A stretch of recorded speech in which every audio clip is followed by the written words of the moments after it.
C'était le 21 avril 1943, un ciel de minuit paisible. La 103e unité de Lancaster de la RAF rentrait au bercail après un bombardement nocturne réussi sur l'Allemagne. Soudain, les équipes au sol aperçurent quelque chose d'étrange dans le ciel.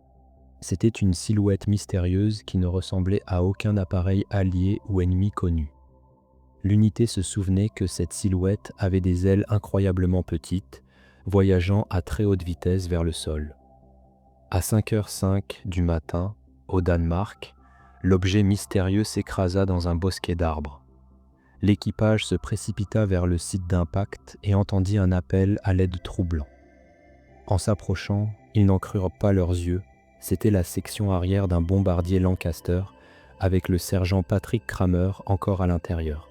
Et, plus important encore, vivant. C'était un mystère que personne ne comprenait. Comment Kramer avait-il réussi à faire voler la queue de son Lancaster et à la poser? En pénétrant dans la section arrière, il était évident que Kramer avait été gravement touché et perdait son sang rapidement. Beaucoup de questions se posaient, mais il ne pouvait pas être interrogé à ce moment-là. Il était en état de choc et fut transporté d'urgence à l'hôpital de Ribe à Esbjerg, au Danemark. Les autres équipages de Lancaster de la 103e qui avaient survécu au raid de bombardement nocturne commencèrent à expliquer ce qui s'était passé. Kramer était un mitrailleur de queue expérimenté, membre de la 103e unité de bombardement nocturne Lancaster, décollant d'Elsham dans le nord du Lincolnshire en Angleterre. Le Lancaster UD 614, piloté par George M. Pettigrew, avait été envoyé pour détruire les sites de l'arme miracle nazie, les fusées V2 à Peenemünde en Allemagne. Son Lancaster avait été touché par de lourds obus de DCA de 88 mm en route, détruisant 2 des 4 moteurs et endommageant gravement la cellule. Bien qu'estropié, le Lancaster restait un avion très capable, pouvant transporter plus de 10 tonnes de charge utile. C'était de loin le meilleur bombardier lourd du théâtre européen à l'époque. Ce jour-là, il ne transportait pas sa charge maximale et avec les 2 moteurs Rolls-Royce Merlin restant à pleine puissance, l'équipage parvint à maintenir le Lancaster en vol. La formation ralentit en voyant que le Lancaster de l'équipe de Pettigrew suivait tant bien que mal et forma une formation serrée autour de lui. C'était un choix risqué car toute la formation était maintenant très vulnérable aux attaques de chasseurs allemands. Bientôt, les sites de fusées V2 au-dessus de Peenemünde en Allemagne furent visibles et les bombes furent larguées, marquant un coup direct. La mission était maintenant terminée. Le largage des bombes avait également libéré le poids du Lancaster endommagé, lui permettant de prendre de l'altitude aux côtés du reste de la formation. Sur le chemin du retour, le Lancaster de Bruce n'était pas le seul à avoir été blessé par les dégâts de la DCA.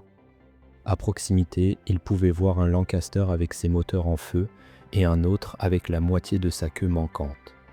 L'Allemagne était maintenant habituée aux raids de bombardement nocturne et était préparée.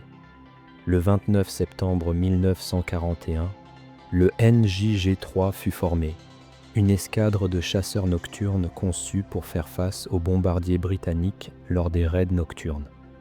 Hitler avait déployé en urgence l'escadrille avec des Messerschmitt Bf-110 dès que les premiers avaient atterri sur les sites de fusées V2.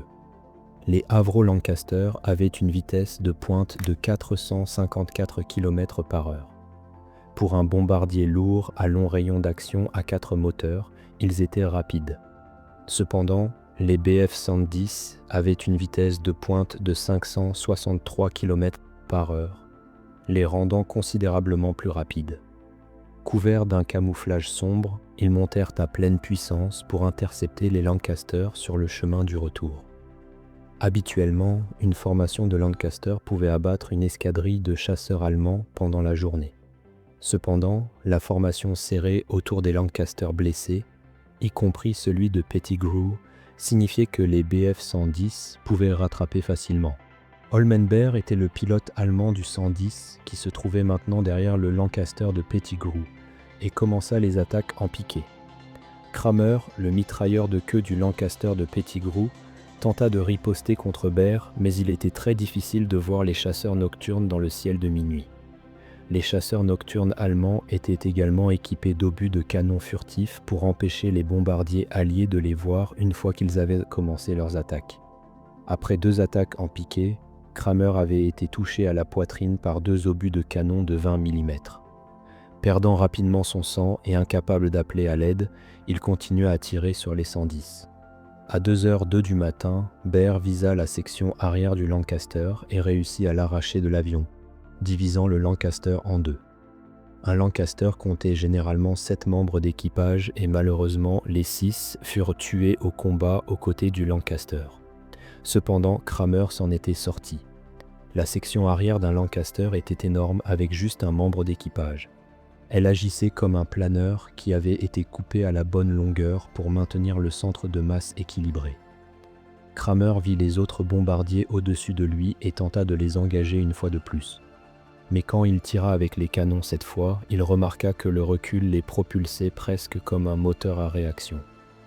Miraculeusement, Kramer utilise ses canons comme moteur et parvient à faire planer sa section arrière vers le sol, atterrissant avec succès dans un bosquet d'arbres.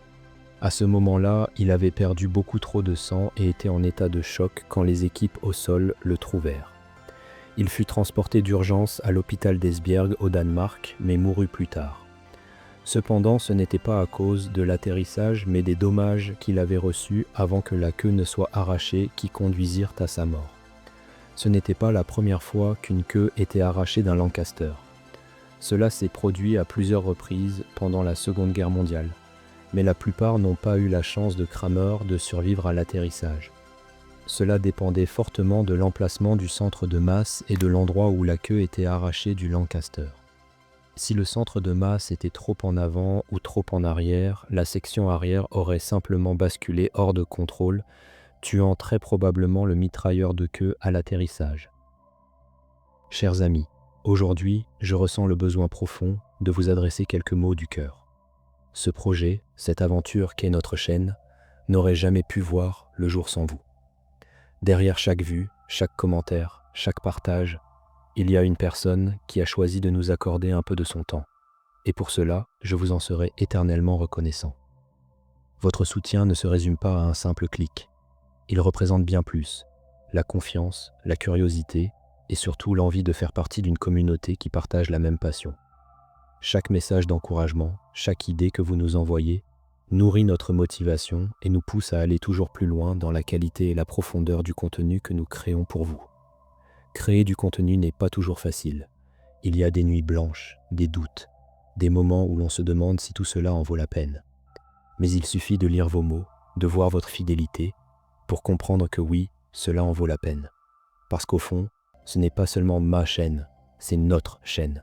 Elle existe grâce à vous, pour vous et avec vous. Alors, du fond du cœur, merci. Merci pour votre confiance, merci pour votre patience, merci pour votre présence.